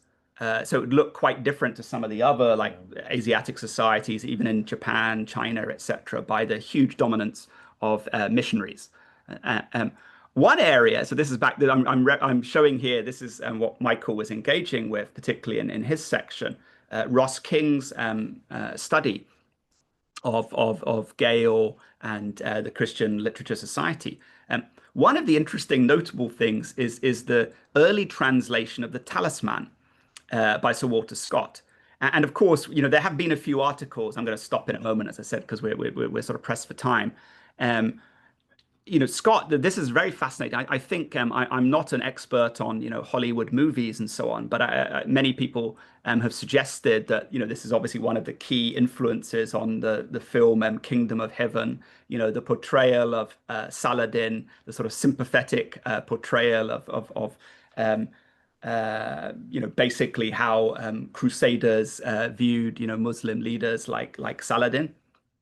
Anyway, that's quite fascinating that a missionary in the 1920s translated this text. And as I said, I'll wrap up in a second, but probably colleagues like Hyungji and Meehyun and others would know more about this than me. But it's encouraging, there's a number of scholars in Korea who are writing, obviously predominantly in the Korean language and in various journals and monographs and so on, but looking at engagement at various aspects of literature, of literary text, Scottish Enlightenment, writing about Scott, writing about historical novels and so on. So I think what we can say, as kind of back to what Hyungji said at the beginning, is that this is, I think, going to be a sort of growing and exciting field. We can already see that there's many things that we can work on. Hopefully we've been able to just give you a little bit of a brief sense of that so far in this webinar, but I do think that there's huge potentials to develop these scholarly links and collaborations. So we'll leave it there. Another thing that, again, I'm reminded of things because I'm now speaking with people who know something about Korea. Another thing that Isang, because Paul just mentioned the Hollywood Kingdom of Heaven, you'll be happy or not to know that this phenomenon, which I don't like, people will watch a movie and say, "Oh, the book was so much better." I'm like, well, yeah, because the author had 500 pages instead of 2 hours, and you made your own movie in your head while you read the book, so of course you liked it better because it was your movie. But Isang does the same thing when talking about Jekyll and Hyde. The Hollywood version had been created a few years before he wrote his essay, and evidently it aired in Seoul, and he watched it, and he made the comment that compared to the novel, he said something like, literal translation was, it stopped on a most instrumental level, leaving its artistic fragrance quite low, or something like that would be the sort of literal translation of it. So this, it's at least 100 years of people saying, "Oh, the book was so much better than the movie." One very final, because not following my own dictum here. I noticed again when I looked at the bibliography, the Scottish literature and translation, a figure who maybe I just didn't associate. I haven't really read, and I'd be surprised if he's widely read in modern Scotland. It'd be interesting to know if he's popular in other languages and translation. But one of it seems like the most popular Scottish writers, right down to the present, and there were literally dozens of editions of his books in the library, that is Korean translations. Also, the Yonsei library had basically first editions published in English, published in the West. A.J. Cronin, so very popular, The Keys of the Kingdom. And then I looked up and I actually found, interestingly, it was in English. There's I guess they want an international readership, the Korean Journal of Medical Education. And they did an article a few years ago where they basically, I think they just watched the film, actually, the Gregory Peck sort of 1940s movie. But as I said, very widely available down to the present. And I think my explanation for this would be, Korean sort of obsession with education, obviously, but also the medical profession, like the status of medicine. So this article was framed around, like, basically, how should trainee medical students, look at the medical field in terms of like ethical decisions, priorities of wealth and position and power versus, duties to challenge, corruption and abuse and all this kind of thing. So anyway, but I was very surprised to see that, Cronin must be basically the most popular Scottish writer, at least based on numbers of translations and so on. So there we are. We will leave it there. Yeah. Thank you, Paul and John. This is really great. This is so fascinating. There's so much information in what you've said. We only have about 10 minutes for questions, but I do have one to start with, which is simply that, I mean, you've sort of suggested parts of it in parts of your presentation, but how, so, you're talking about ways in which the Scottish Enlightenment and Scottish thinking was often mediated through even like Yonsei at a boarding school in New England, where maybe he wasn't thinking about the Scottish Enlightenment, but in fact it was influenced by it, or a lot of ways in which this is mediated through the Japanese education they were receiving. So I'm just curious to what extent Korea or Koreans would have been conscious that this was a Scottish way of thinking or enlightenment that they were receiving or interested in, or whether it was simply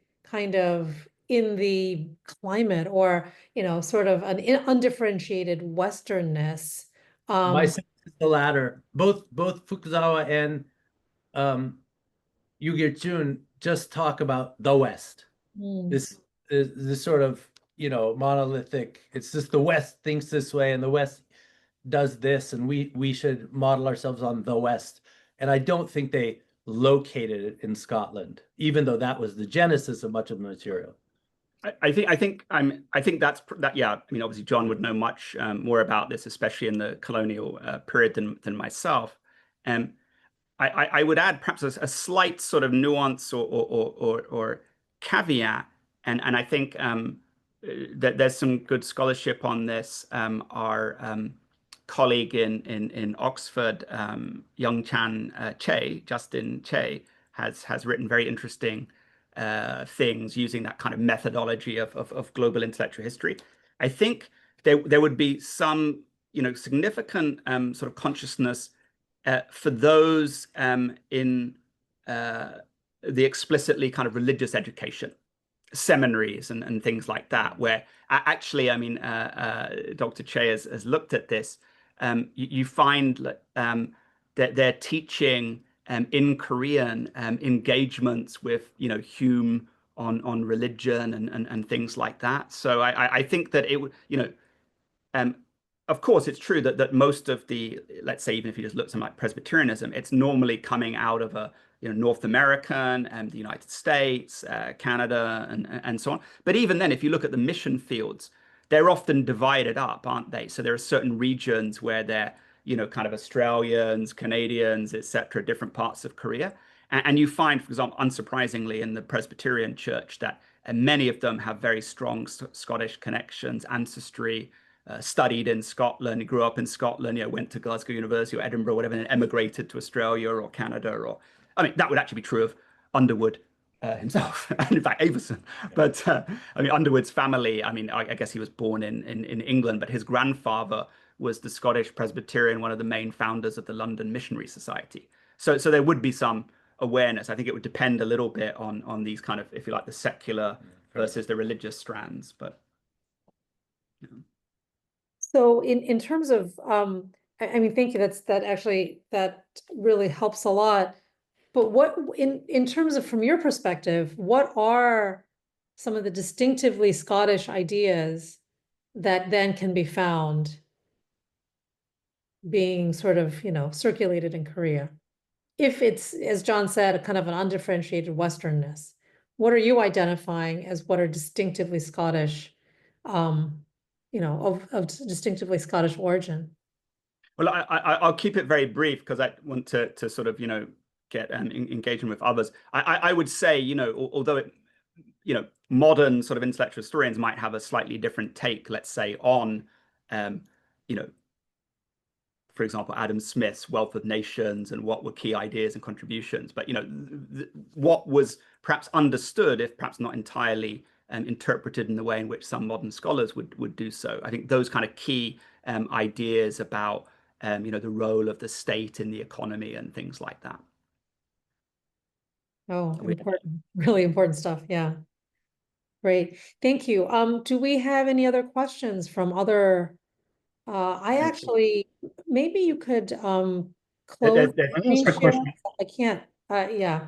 So right now I currently can't see any of the other presenters. So please feel free just to unmute. Hi, okay, can you hear me? Yes. Yes. Okay, just to thank the presenters. My name is John Corbett. I've been working recently with a couple of the other people on the panel on Scotland and China reception and translation. And I've really, really enjoyed it. And I think one of the valuable things that you see from an event like this is the individual papers begin immediately to talk to each other.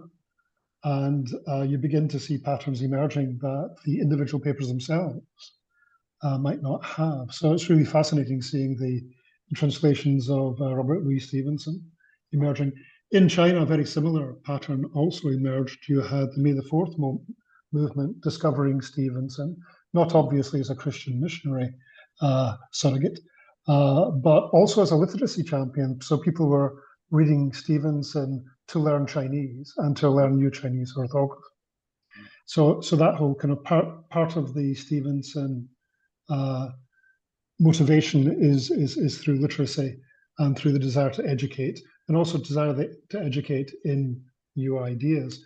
I think there's been a new version of Treasure Island every year for the past 150 years. So that's very interesting. I think also you begin to see the differences. The impact of the missionaries in Korea is very, very interesting. The importance of the Enlightenment is not something that we covered, I think, adequately in our volume, but is very, very interesting here. So my only point really is that if a group of you want to get together and pitch, I think I said this in Glasgow to Paul, but if you want to get together and pitch a volume for us, I'm also one of the general editors of the series, and we're trying to develop. For me, the ideal would be a bilateral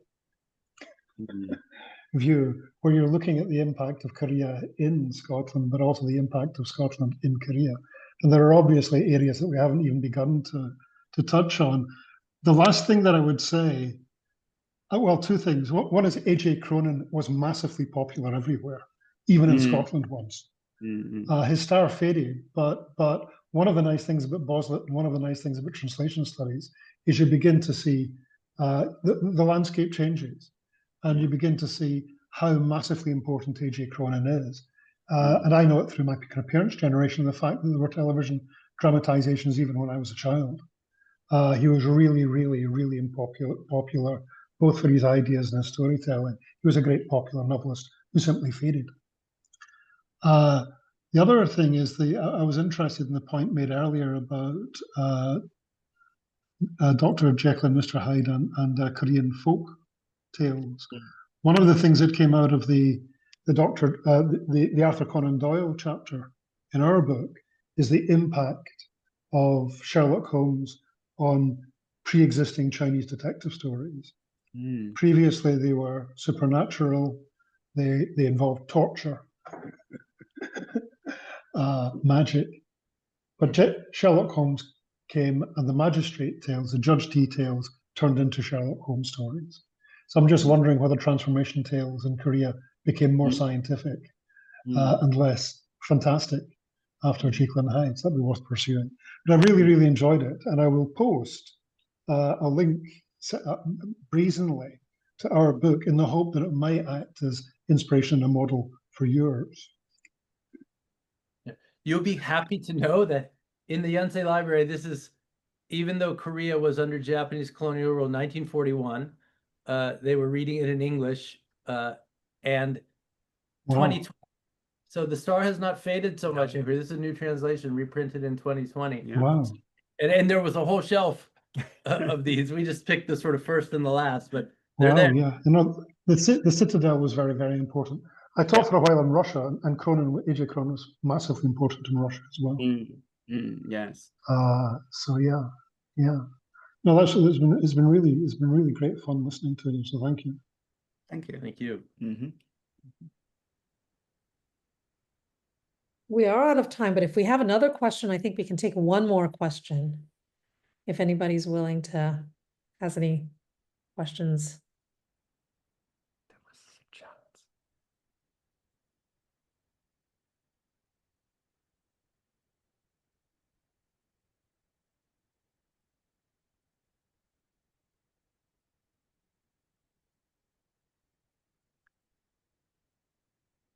We don't have any takers. Shall we say we're done with the time in terms of time?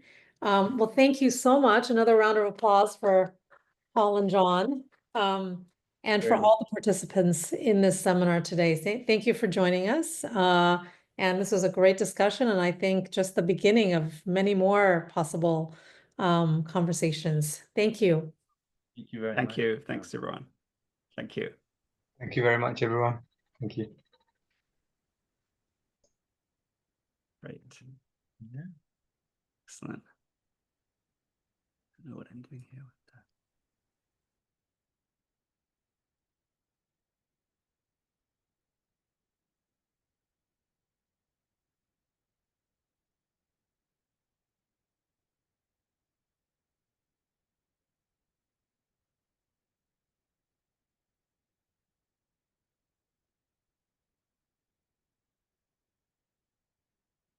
It was good to see you all. Bye-bye. Yeah. Thank you very much, everyone. Thank you. I'll log out now. Thanks. Thank you.